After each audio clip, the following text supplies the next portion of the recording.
میرے بزرگوں ذرا غور کریں، آخر یہ کیا وجہ ہے، یہ کیا ماجرا ہے؟ یہ اللہ رب العزت نے جو قرآن کریم کے اندر فرمایا وَلَقَدْ يَسَّرْنَا الْقُرْآنَ لِلذِّكْرِ فَهَلْ مِن مُدَّكِرٍ، کہ ہم نے آسان کر دیا ہے قرآن کریم کو، لِلذِّكْرِ فَهَلْ مِن مُدَّكِرٍ، یعنی جو پڑھنے والا ہے، جو قرآن کا علم حاصل کرنے والا ہے، ہم ان لوگوں کے لیے قرآن کو آسان بنائیں۔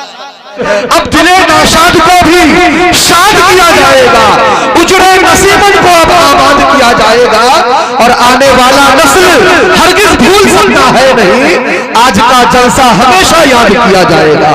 مزمل حیات ہے، ملک ہندوستان میں کا جانا ہوتا ہے، دانش کمال سرگم ہے۔ میں یہ چاہتا ہوں کہ نوجوان خطیب کو آپ کے حوالے کر دوں، قاری یہ ثانی جناب قاری حنیف صاحب، جو ماشاءاللہ ان کی تقریر کو آپ سنیں گے تو انشاءاللہ آپ مچلیں گے۔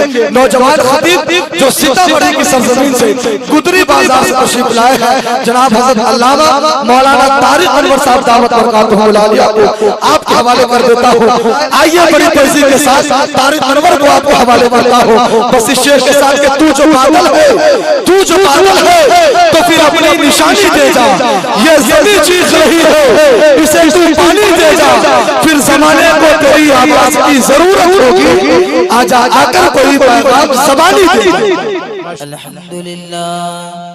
الحمدللہ نحمده ونستعینه ونستغفره ونؤمن به ونتوکل علیہ ونعوذ باللہ من شرور انفسنا ومن سیئات اعمالنا، من يهده الله فلا مضل له ومن يضلل فلا هادي له، ونشهد أن لا إله إلا الله وحده لا شريك له ولا نظير له ولا معين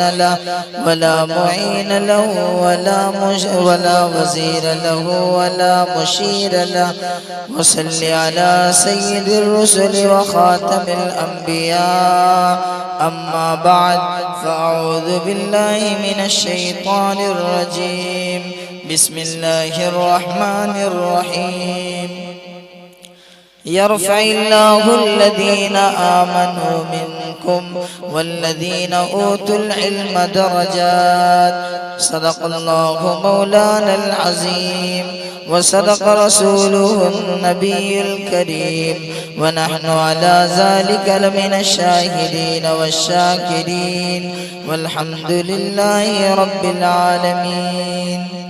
تو ہم لوگ جس پروگرام میں بیٹھے ہیں، پروگرام بہت سارا ہوا کرتا ہے، لیکن اس کا وہ مقام و مرتبہ نہیں ہوتا جس کا یہ مقام و مرتبہ ہے کہ اس کو نسبت حاصل ہے اللہ کے قرآن سے۔ کچھ ہی دیر میں ہم اور آپ کے سامنے وہ منظر بھی آئے گا جو اسٹیج کے دولہا ہوں گے، جنہوں نے قرآن عظیم کو اپنے سینے کے اندر محفوظ کر رکھا ہے۔ میرے بھائیوں، یہ بہت بڑی بات ہے۔ اللہ تعالی نے وہ قرآن مقدس جو 30 پاروں میں بند ہے، اس قرآن کریم کو اپنے بندوں کے سینے کے اندر معجزن فرمایا۔ یہ بہت بڑی بات ہے، یہ قرآن کریم کا ایک معجزہ ہے۔ ہمارا آپ اندازہ لگائیں، دنیا کی ایک پتلی سی کتاب کا یاد رکھنا بہت مشکل ہوتا ہے، لیکن اللہ تعالیٰ نے اس قرآن کریم کو یاد کرنے والوں کے لیے اتنا آسان بنا دیا کہ حافظ قرآن اسے اپنے سینے کے اندر اتار لیتا ہے۔ میرے بھائیوں، یہ معجزہ نہیں تو اور کیا۔ ہم لوگ دیکھتے ہیں قرآن کریم کو یاد کرنے والا اپنے اپنے ذہن کے اعتبار سے یاد کرتا ہے۔ 30 پارے قرآن کریم کے ہیں، لیکن آپ نے سنا ہوگا کہ کوئی بچہ 1 سال میں قرآن یاد کر لیتا ہے۔ آپ نے سنا ہوگا کوئی بچہ 6 مہینے کے اندر حافظ قرآن ہو جاتا ہے۔ اور ہم نے یہ بھی سنا ہے کہ ایک چھوٹی سی بچی، ایک چھوٹی سی 7 یا 8 سال کی بچی، جب انہوں نے قرآن کریم کو یاد کرنا شروع کیا تو صرف 2 مہینے کے اندر حافظ قرآن بن گئے۔ یہ اللہ کے قرآن کا ایک معجزہ ہے میرے بھائیوں۔ قرآن کریم سے اگر ہمارا اور آپ کا رشتہ مضبوط ہوگا تو پھر اللہ تعالی قرآن کریم کے اندر ہمیں اور آپ کو لطف عطا فرمائے گا۔ یہ دین جو ہمیں اور آپ کو جناب محمد مصطفیٰ صلی اللہ علیہ وسلم کے ذریعے ملا، اللہ تعالیٰ نے اپنے حبیب سرور کونین علیہ السلام کے ذریعے ہمیں اور آپ کو سکھلایا ہے۔ اگر ہم اور آپ چاہتے ہیں کہ ہماری زندگی کامیاب ہو جائے تو پھر قرآن کریم کے حکم کے مطابق عمل کرنا ہوگا۔ قرآن کریم کے اندر خالق کائنات نے ارشاد فرمایا من قرأ القرآن وعمل به البس والداه تاجا یوم القیامہ۔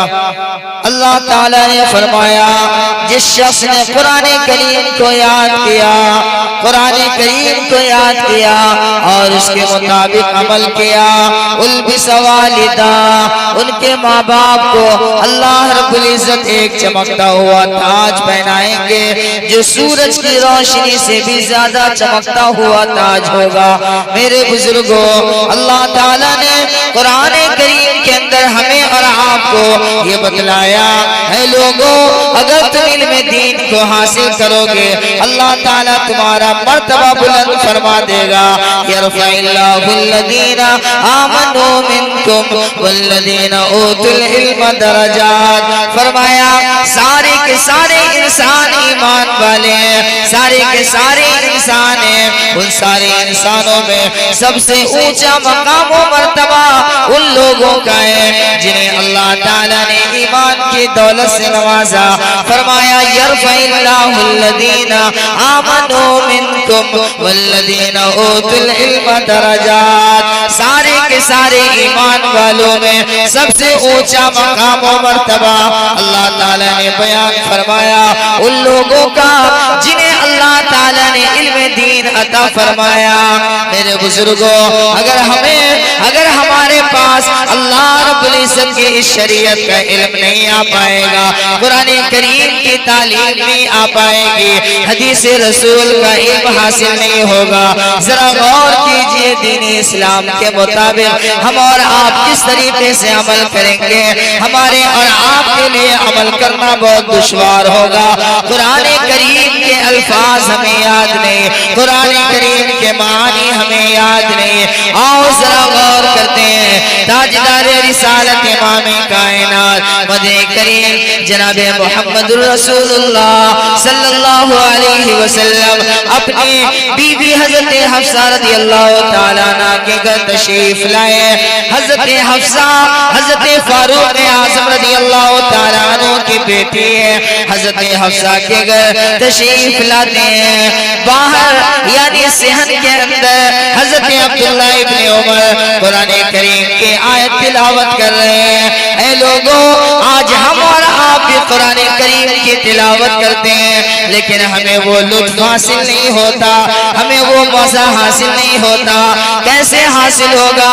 اصل میں قرآن کریم کے معنی مفاہیم کا ہمیں علم نہیں اور نہ ہم اس کے جاننے کی کوشش کرتے ہیں۔ ذرا غور کریں، سیدنا حضرت فاروق اعظم رضی اللہ تعالیٰ عنہ کی بیٹی حضرت حفصہ رضی اللہ تعالیٰ عنہ کے گھر پر حضور اکرم علیہ السلام تشریف لاتے ہیں۔ رسول اللہ صلی اللہ علیہ وسلم لیٹے ہوئے، باہر حضرت عبداللہ ابن عمر قرآن کریم کی تلاوت کر رہے ہیں، قرآن کریم کی تلاوت کر رہے ہیں، ان کی آنکھیں اشکبار ہو رہی ہے۔ قرآن کریم بڑی محبت کے ساتھ، جذبے کے ساتھ، شوق کے ساتھ، لگن کے ساتھ عشق سے قرآن کریم کو پڑھ رہے ہیں۔ قرآن کریم کی ایک آیت پر پہنچتے ہیں کلا انہم عن ربہم یومئذ لمحجوبون.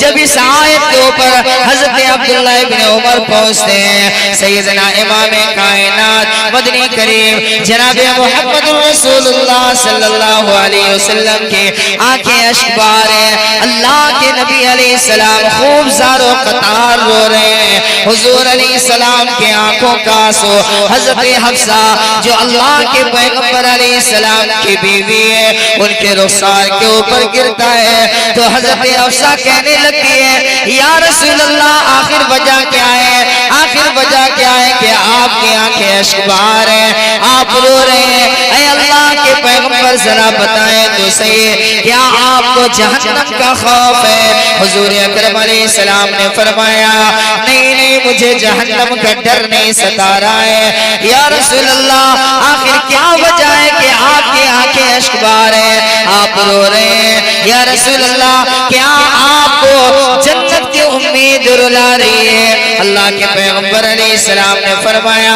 کہ نہیں نہیں جنت کی امید ہمیں نہیں لڑا رہی ہے بلکہ قرآن کریم کی آیت جو تلاوت کر رہے ہیں حضرت عبداللہ ابن عمر اس آیت کے اوپر پہنچتے ہیں کلا انہم عن ربہم یومئذ لمحجوبون. ہمیں تو اپنے ان مجرم امت کا غم ستا رہا ہے جن کے بارے میں اللہ تعالیٰ نے قرآن کریم کے اندر فرمایا ان مجرم کے درمیان اور اللہ رب العزت کے درمیان میدان محشر میں ایک پردہ حائل ہو جائے گا اور اس کے بعد وہ مجرم بہت زیادہ چاہے گا اللہ رب العزت کی نظر رحمت میری طرف ہو جائے لیکن اللہ رب العزت کی نظر رحمت ان کی طرف نہیں ہو سکے گی. بس اسی غم کی وجہ سے میں رو رہا ہوں. باقی میں اللہ کا عاشق ہوں, اللہ کی یاد میرے قلب و جگر کے اندر ہر وقت آتی رہتی ہے لہٰذا میں اللہ کی شکر گزاری کے لیے میرے آنکھوں سے آنسو بہ جایا کرتا ہے. اے میرے بھائیوں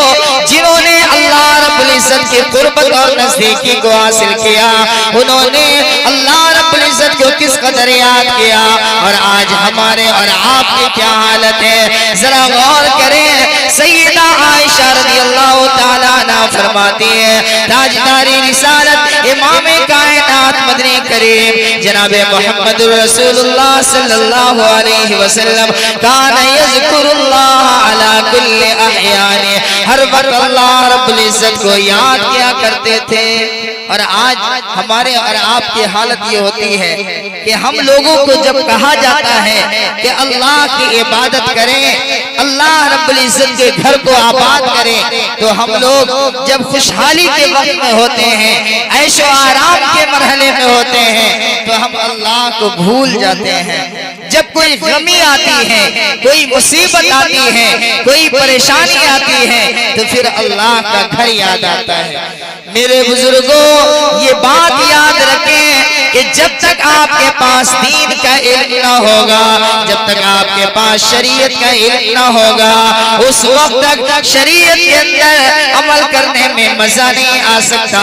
قرآن کریم کو پڑھنے میں, قرآن کریم کو سننے میں مزہ نہیں آ سکتا.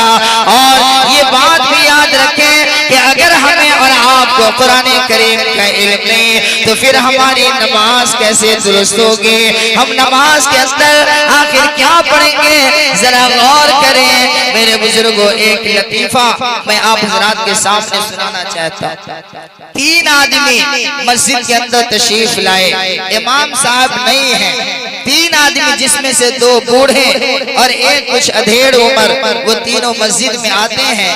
تو اب مسجد میں یہ تینوں آدمی کہنے لگے کہ بھائی نماز کون پڑھائے گا, امام صاحب تو ہیں نہیں. تو دونوں بوڑھے مل کر جو ادھیڑ عمر تھے, کچھ جوان تھے, ان کو کہا چلو تم بھی بہت دنوں سے نماز پڑھ رہے ہو, آگے بڑھو اور تم نماز پڑھاؤ. وہ نوجوان آگے بڑھتا ہے, نماز پڑھاتا ہے, برسوں سے نماز پڑھ رہے ہیں لیکن نماز کا طریقہ بھی معلوم نہیں ہے. میرے بھائیوں ذرا ہم اور آپ غور کریں, دنیا کے اندر منافع حاصل کرنے کے لیے، اپنی دنیا کو بہتر بنانے کے لیے، اپنے گھر کو آباد کرنے کے لیے، اپنے بیوی بال بچوں کے پیٹ پالنے کے لیے ہم مختلف کاموں کو سیکھنے کی کوشش کرتے ہیں، لیکن اللہ کا قرآن اگر ہمیں معلوم نہیں، ہم اس کو سیکھنے کی کوشش نہیں کیا کرتے۔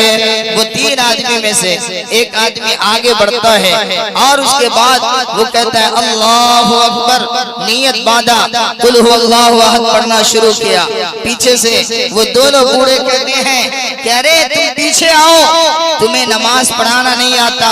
تو وہ جو آگے بڑھے نماز پڑھانے کے لیے وہ کہہ رہے ہیں کہ آپ لوگ ہی تو مل کر ہمیں آگے کیے، اتنا جلدی میں پیچھے آ جاؤں؟ چونکہ اب امامت کا وہ مسلح مل گیا، اب جھگڑا ہو رہا ہے، جگہ چھوڑنے کے لیے تیار نہیں۔ یہ دونوں بوڑھے مل کر ان کا کالر پکڑا اور اس کے بعد اسے پیچھے کھینچ لیا۔ اب کہا گیا کون نماز پڑھائے؟ تو ان دونوں میں سے ایک بوڑھے آگے بڑھتے ہیں اور وہ اللہ اکبر کہہ کر نماز شروع کرتے ہیں۔ الحمد سے جب وہ الضالین تک پہنچتے ہیں تو وہ فوراً رکوع میں چلے جاتے ہیں۔ تو اب یہ لوگ کہتے ہیں کہ اب آپ رکوع میں چلے گئے، اس کا مطلب ہے کہ ہم کو نماز پڑھانے نہیں آتی، آپ کو نماز پڑھانے آتی ہے۔ بالآخر آپس میں انتشار، آپس میں اختلاف ہوتا ہے، نماز یوں ختم ہو جاتی ہے۔ میرے بزرگوں ذرا غور کریں، آج بھی یہ حالت ہے دیہاتوں کے کہ دیہات کے اندر لوگ دین سے دور ہیں، قرآن سے دور ہیں۔ ذرا غور کریں جناب محمد الرسول اللہ صلی اللہ علیہ وسلم نے کیا فرمایا۔ سیدنا حضرت علی المرتضی رضی اللہ تعالیٰ عنہ فرماتے ہیں میں امام کائنات محمد عربی صلی اللہ علیہ وسلم کے پاس گیا، اللہ کے نبی علیہ السلام نے فرمایا قیامت کا تذکرہ فرما رہے ہیں اور قرب قیامت کے وقت فتنوں کا تذکرہ کر رہے ہیں۔ ایسے مرحلے میں سیدنا حضرت علی المرتضی رضی اللہ تعالیٰ عنہ کہتے ہیں یا رسول اللہ ان تمام فتنوں سے بچنے کی کیا صورت ہوگی؟ اللہ کے نبی علیہ السلام فرماتے ہیں قرآن کریم کو اپنے سینے سے چمٹا لو، قرآن کریم کے مطابق عمل کرنا، تم سارے کے سارے فتنوں سے بچ جاؤ گے۔ جنہوں نے قرآن کریم کے اندر ہدایت کو تلاش کیا اللہ رب العزت انہیں راہ راست دکھلائے گا، اور جنہوں نے قرآن کریم کو چھوڑ دیا وہ ضلالت اور گمراہی کے راستے کی طرف چلا جائے گا۔ میرے بزرگوں ذرا غور کریں، اللہ رب العزت نے قرآن کریم کے اندر ارشاد فرمایا ان ھذا القرآن یہدی للتی ہی اقوم، بلا شبہ یہ وہ قرآن ہے جو قوم کو بلندی عطا کرتی ہے، جو قوم کو راہ راست پر لاتی ہے۔ اللہ کے پیغمبر جناب محمد الرسول اللہ صلی اللہ علیہ وسلم فرماتے ہیں ان اللہ یرفع بہذا الکتاب اقواما ویضع بآخرین، فرمایا کہ بلا شبہ اللہ تعالیٰ نے اس قرآن کریم کے ذریعے، اس کتاب مقدس کے ذریعے بہت سارے لوگوں کے رتبے کو بلند فرما دیا، اور کتنے ایسے لوگ ہیں جنہوں نے قرآن کریم سے دوری اختیار کی، جس کی وجہ سے اللہ تعالیٰ نے انہیں ذلیل کر دیا، انہیں پست کر دیا، انہیں جھکا دیا۔ میرے بزرگوں ذرا غور کریں اللہ اور اس کے رسول کا کیا فرمان ہے، آج ہمارے آپ کیا کر رہے ہیں۔ قرآن کریم یہ دنیا کے اندر وہ واحد کتاب ہے جس کتاب کی مثل کوئی کتاب نہیں۔ اے لوگوں ذرا غور کرو، دنیا کے اندر کوئی ایسی کتاب نہیں جس کتاب کے بارے میں کوئی یہ کہہ سکے اس کتاب کے ایک ایک حرف کو پڑھنے پر اتنا ثواب ملے گا، لیکن ہاں تاجدار رسالت امام کائنات مدنی کریم جناب محمد الرسول اللہ ہم سب کے آقا علیہ السلام فرماتے ہیں اگر کوئی آدمی قرآن کریم کا ایک لفظ پڑھتا ہے تو اس کو 10 نیکیاں ملا کرتی ہے۔